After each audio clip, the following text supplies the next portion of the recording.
Good morning, everybody. Today we are going to learn and talk about language. How do you think language can be developed? Essentially, language is skill based. All good relationships are based on effective communication, and listening plays a very important role into it. Good listeners are good speakers, as we could see in the case of a child picking up its mother tongue. The child listens to its parents and elders for nearly 2 to 3 years and trains its ears for the expressions and pronunciation of the language. Then slowly it starts speaking with a fairly correct pronunciation, accent, intonation, and expression. But in a second language teaching learning situation, listening is taken for granted because it is a passive skill. And that's why listening is not a natural process, but it involves a careful training to the learners. Essentially, language can be picked up with the help of listening skill, speaking skill, reading skill, and writing skill. Human verbal communication could be spoken or written. Spoken language is different from the written language. It's more direct and short with facial expressions and gestures. Speech is characterized by the linguistic and paralinguistic features. The linguistic features are the speech sounds, accent, intonation of the language, while the paralinguistic features are the voice quality, clarity, pauses, voice modulation of the speaker, and both play a very important role in training you to be an efficient communicator.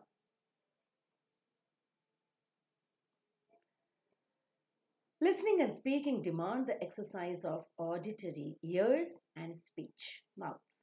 Therefore, the skills are called oral skills, and they go hand in hand. Reading is an important skill with the help of which we understand various things of the world. Reading is a part and parcel of everyday lives. Right from the reading of a newspaper in the morning to the reading of magazines and journals, reading textbooks and notes, one can read pictures, diagrams, etc. Apart from reading printed or typed form, one also reads graphs, charts, pictures, diagrams in the day to day routine. Writing is one most important common ways of communicating with others. It is a complex activity which involves many sub skills like writing legibly, spelling correctly, using good expressions, constructing grammatically correct sentences, and putting them together, developing ideas into paragraphs, and arranging the arguments logically and using formats like letters, reports, essays, and so on. A good writer has a mastery of all these sub skills. You might have already learned some of these skills like spelling, good handwriting, writing letters, essays in schools as well as colleges. Reading and writing involve the visual, printed text, and the psychomotor, mind organs, hence, they go hand in hand. However, it should be noted that only by practice one can become an effective writer and a good reader. So, listening, speaking, reading, and writing are the important language skills, mastering which one can master the language. Let's talk about the listening skill. Listening is the very first activity that a learner is exposed to when he or she is placed in a language environment. Even though listening is a receptive skill, it is critical to effective communication. Poor listening may lead to misunderstandings and arguments among people. There is a difference between listening and hearing. Hearing is an involuntary activity where the sounds on the street or somebody crying outside or a street fight or a radio song are automatically heard. But listening is a voluntary activity, whereas all the senses are to be concentrated to listen and comprehend, as in the case of a classroom lecture, or a talk, or a discussion, or a news or radio or TV news, or radio and TV talk, and so on. Listening is a voluntary process where three stages hearing, processing, evaluating are concerned. Active and attentive listening is what any speaker wants from the listener for effective communication. When we talk about the sub skills of listening, Identifying the sounds of a language is the very first subskill of listening. The sounds are grouped into meaningful words, which in turn combine to form syntactic units like phrases, clauses, and sentences. A good listener not only identifies and comprehends the words and sentences of the language, but also interprets stress, rhythm, and intonation of the language.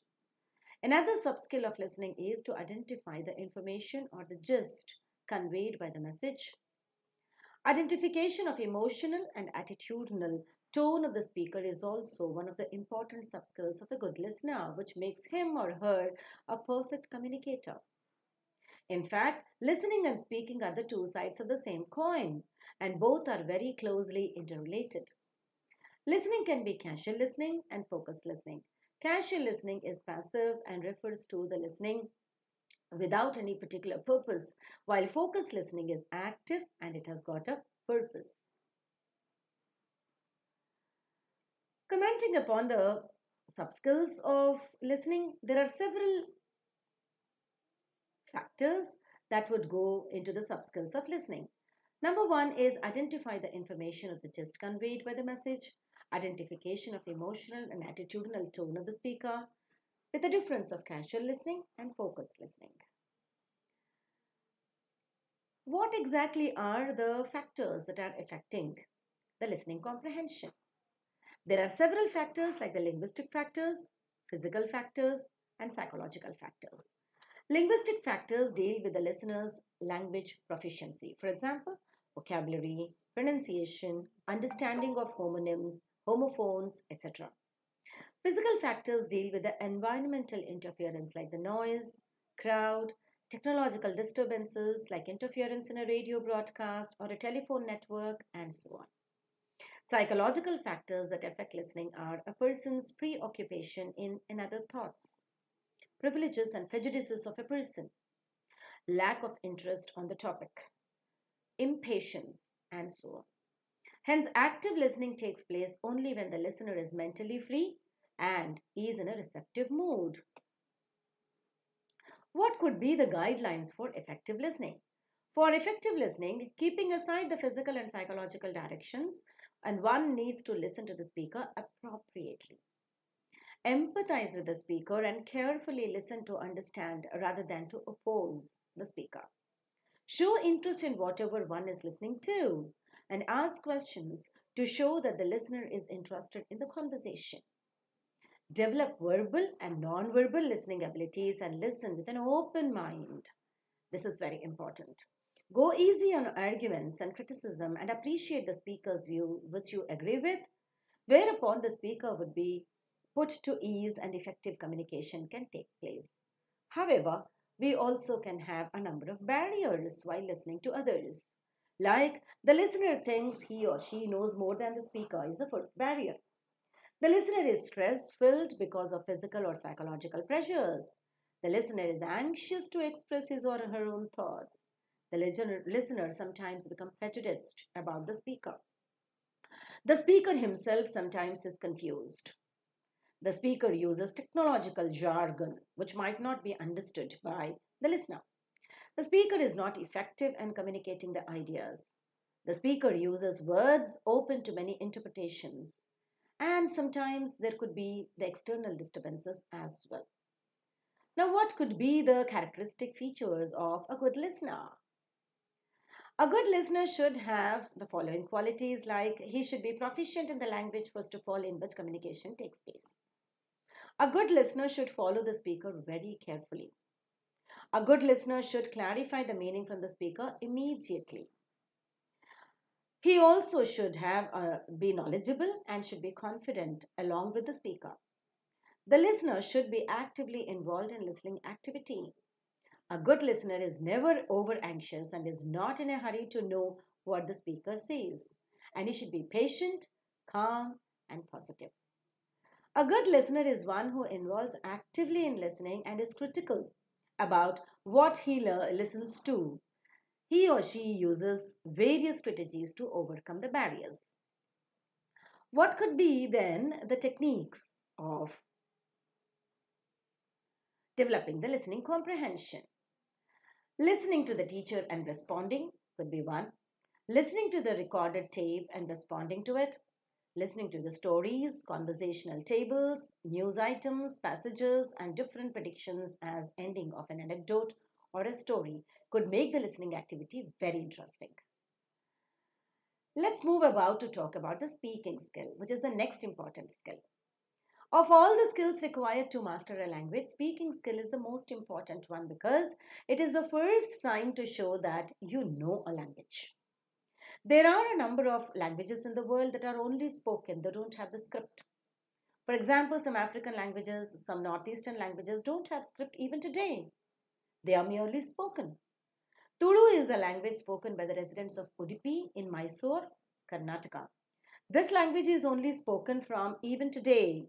When it comes to writing, the users shift to Kannada language. So essentially, a language is spoken. Writing always is secondary, which is a means to record the spoken language.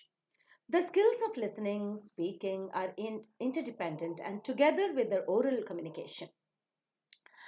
In the natural order of language acquisition, speaking skill follows listening skill, as we could see in a child picking up its mother tongue.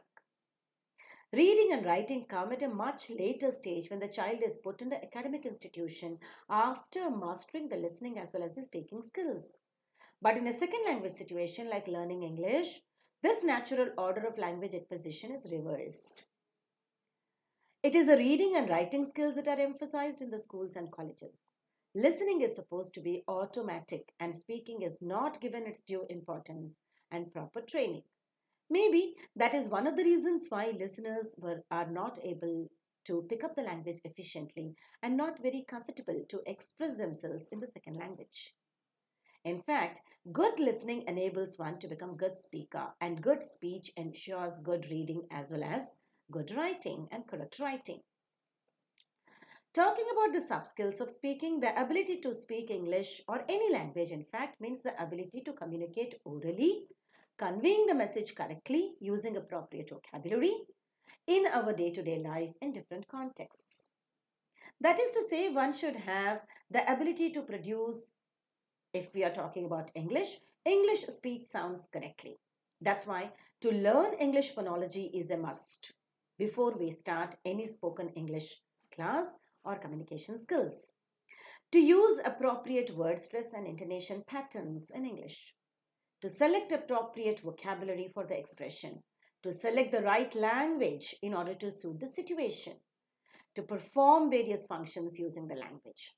So, the ability of a speaker to perform different linguistic functions in the day-to-day situations by speaking efficiently for effective communication entitles one to become a good speaker. What could be the features of spoken English? Letters and sounds are to be identified appropriately. Spelling and pronunciation is to be taken care of. A good understanding of the silent letters of a language is to be taken care. Contractions and question tags that are used in English are to be understood properly. The foreign words that are used, mostly derived from Greek, Latin, French, German, are to be understood properly, pronounced properly, and used appropriately. Much emphasis and understanding goes with word accent, intonation, and the weak forms.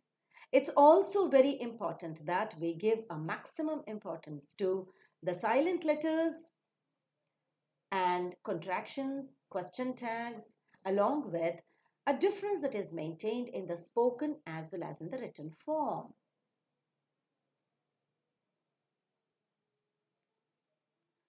What could be the techniques of picking up? The written and the spoken form would be very different. Normally, formal written narrative will be different when compared to the informal variety. In formal written narrative, longer and more complex sentences normally are used.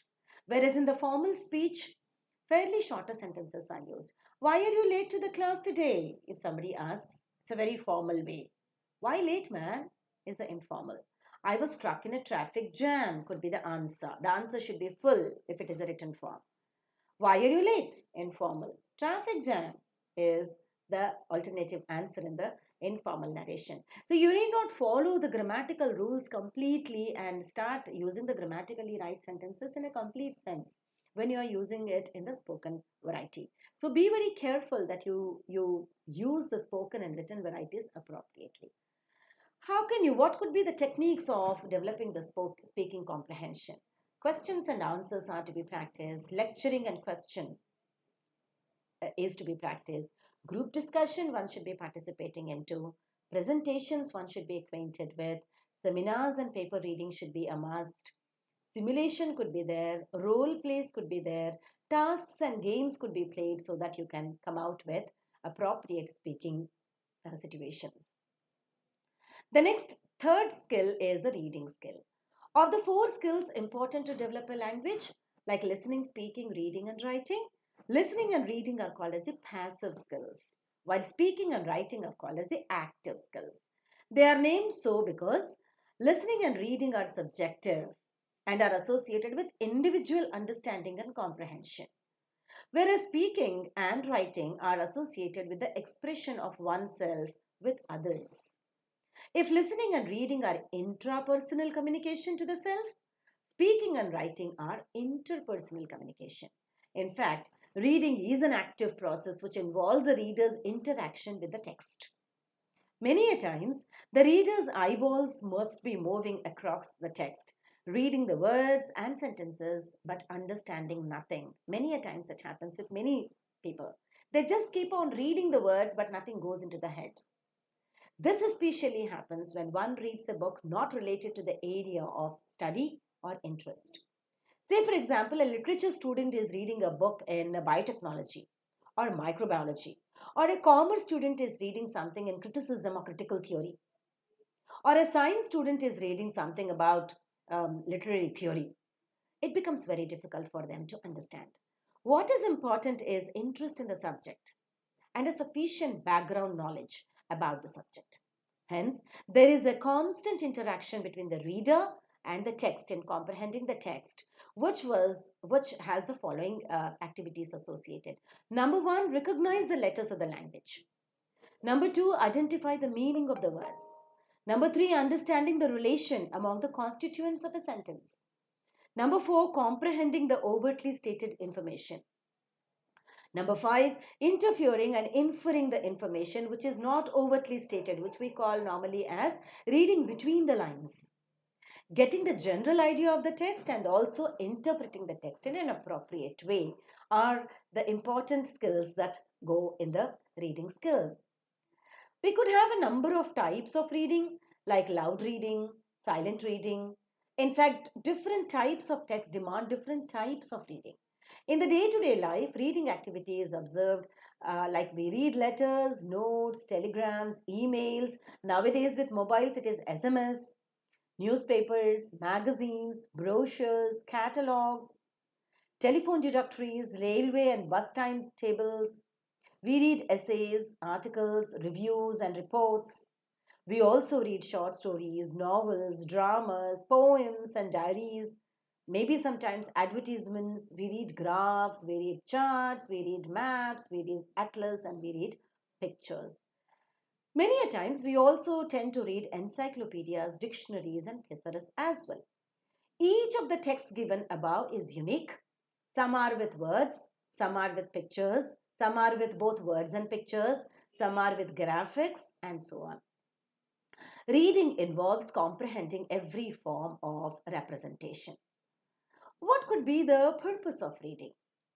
Essentially, there are two purposes of reading. One is pleasure. You derive pleasure when you read books.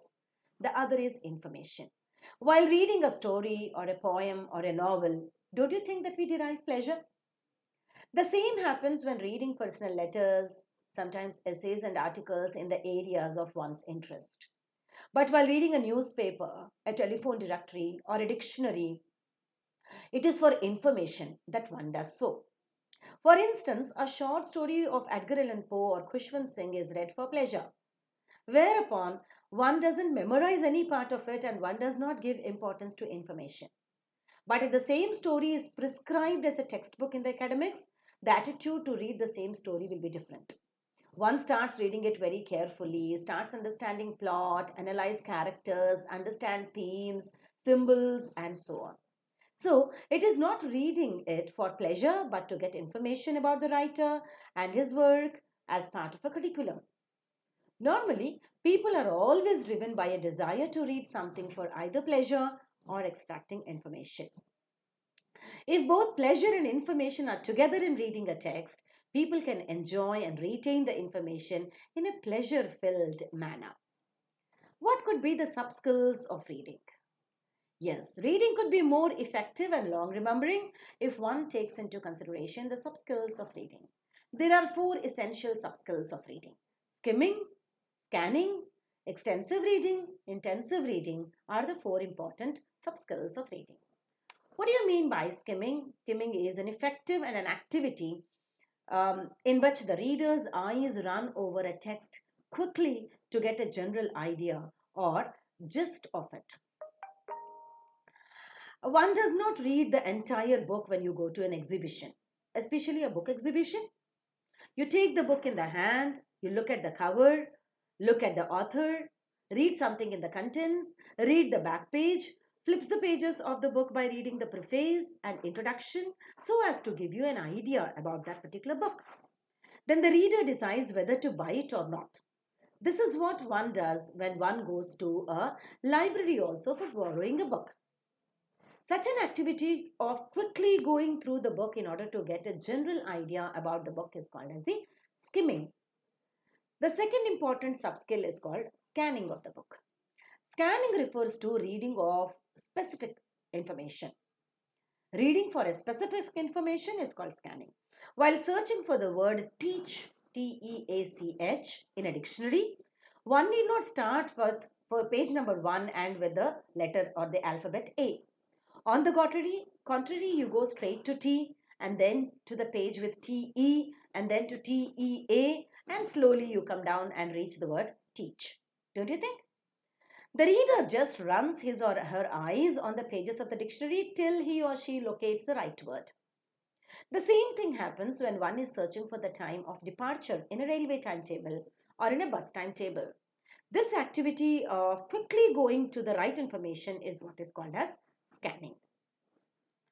The next is the extensive reading. Extensive reading refers to the reading of a longer texts, such as novels and short stories, which take a longer period of time to read. They are a bit faster by skipping a few pages here and there, and this is so because the reader is interested in getting the global idea of the entire text. Normally, extensive reading is done for pleasure. The fourth subskill is the intensive reading. Intensive reading is a careful reading and a rereading of texts, especially the research articles, lessons prescribed in the curriculum, theses, dissertations, and projects. Intensive reading involves in extracting specific information and ensures complete comprehension. Now, what could be the characteristic features of a good reader? How exactly to read a text? The purpose of reading is very important to decide on the speed of reading. The research papers, legal documents, etc. require a slow and careful reading, while newspaper articles and stories, etc. require a faster reading, where the eyes grasp phrases and clauses and sentences at a time. Whatever speed does one maintain in reading, 100% comprehension of the text is what is important.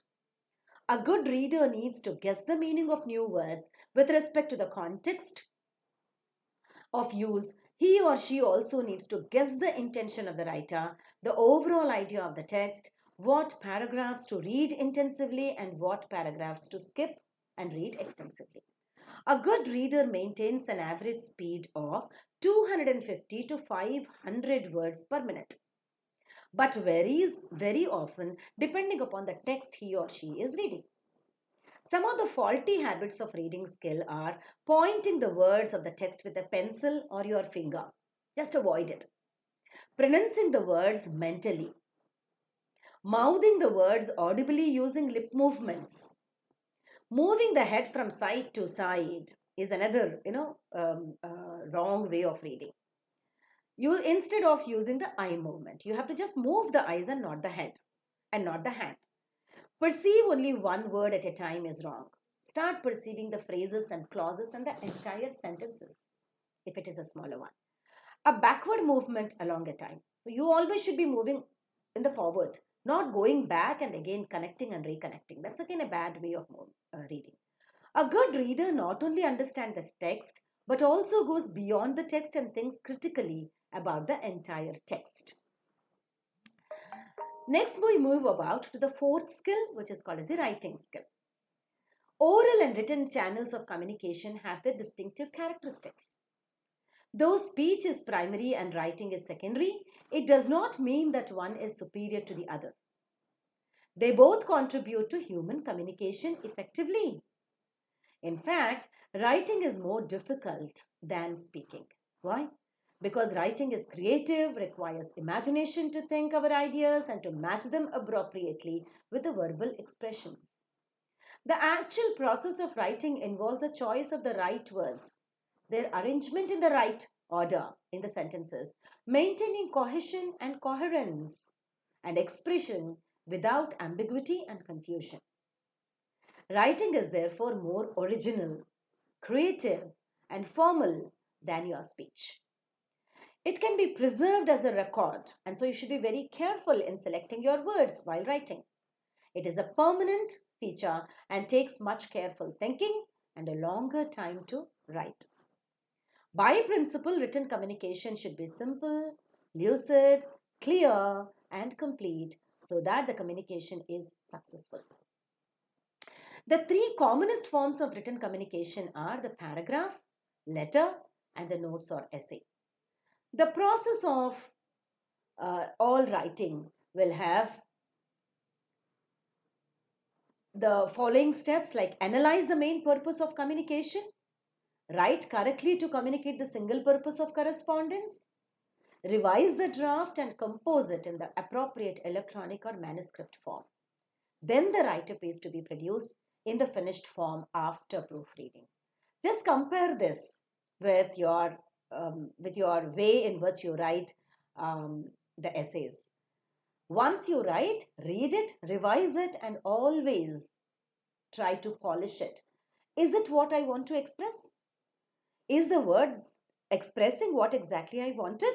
Give it a thought. Every sentence in a paragraph must say something worthwhile to do the development of the original thought. There should be a unity of thought in the paragraph. The sentences in a paragraph should be together. Generate the think of ideas. Then make a rough draft. After the rough draft is over, start writing, expressing the draft. Then read it and revise it. Then again revise it. The end of the paragraph should be very coherent and completely summarizing whatever you want to say. The length of the paragraph depends on various factors such as the topic under discussion. A paragraph may sometimes be as short as one sentence or as long as a page. A paragraph can be descriptive if you are describing something, narrative if you are narrating a feature, expository or argumentative. Always see that you revise the draft and prepare the final draft by eliminating all the grammatical errors.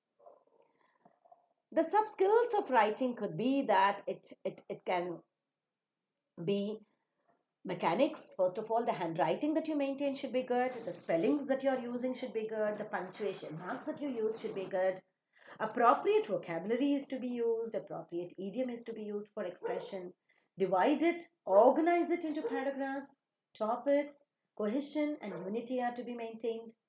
Syntactically speaking, the sentence structure, sentence boundaries, stylistics, etc. are to be understood properly. Grammatical rules of words, agreement, articles, prepositions, pronouns are to be appropriately used. Content wise, clarity should be there, logically, it should be right, originality should be there. And the writing process, when it is observed, you always should compose the first draft, revise it at least 2 times before you complete the draft. Understand the very purpose of writing and write it logically right and grammatically appropriate. So you could have a number of sub skills of writing as we already discussed. You could have it together All the things are to be covered up with respect to your handwriting and grammar and vocabulary, spellings, punctuations, purpose, revision, re-revision, and draft finalizing could be the sub-skills of writing. The guided or controlled writing to the free writing approach is to be taught, the free writing approach and the paragraph pattern approach. If you remember your undergraduation syllabus, you could find that all these approaches have been used in order to teach you the writing skills.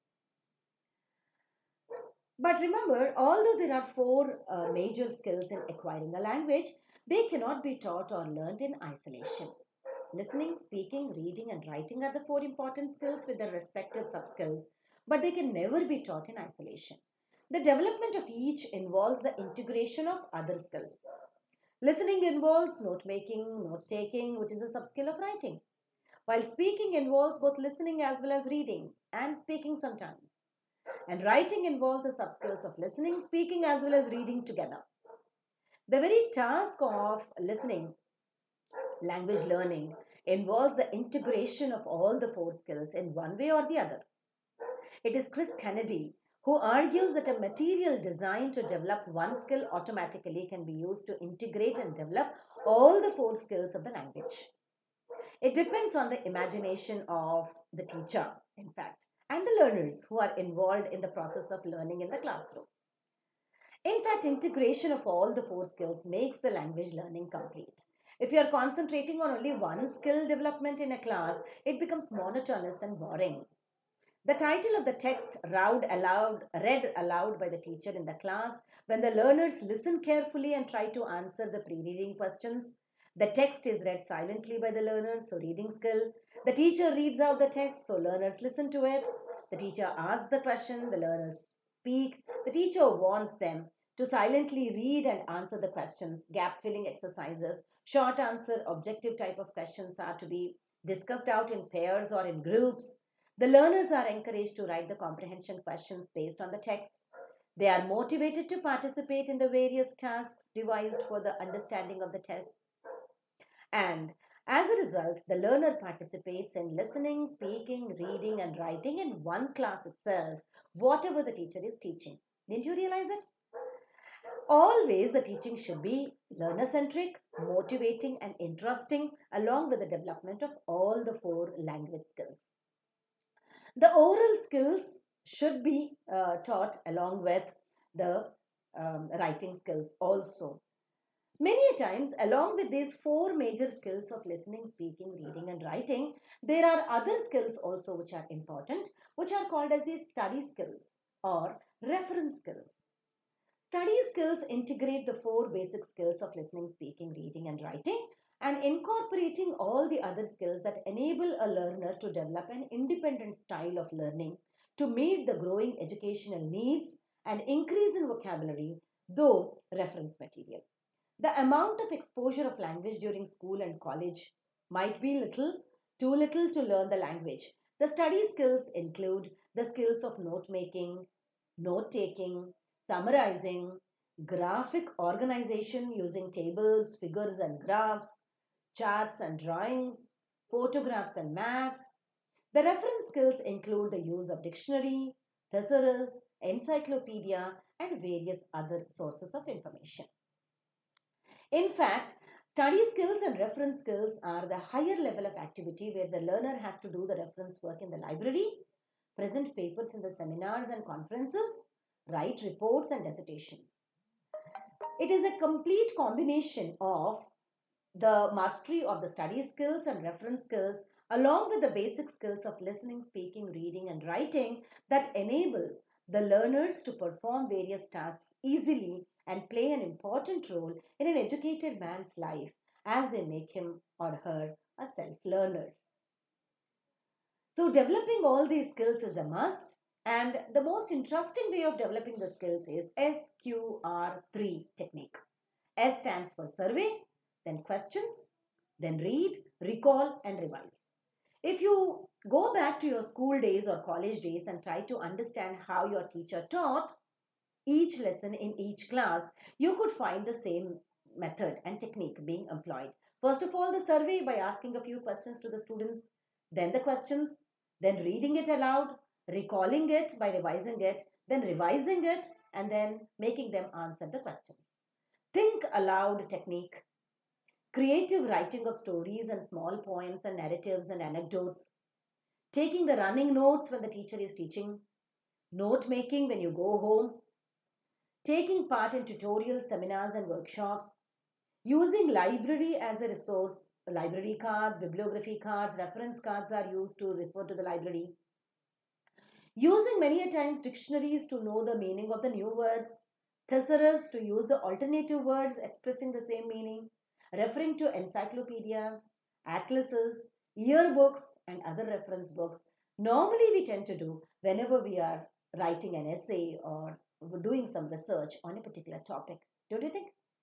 So, it is the basic skills of language learning, study skills, and reference skills all together combined, integrating to make us take interest in the language and pick up the language efficiently.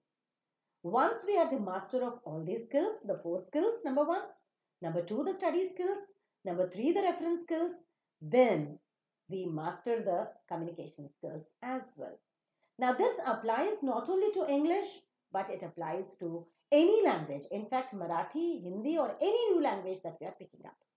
I hope you had enjoyed and understood what learning a language is in terms of skills. Stay tuned for the next videos and bye for now.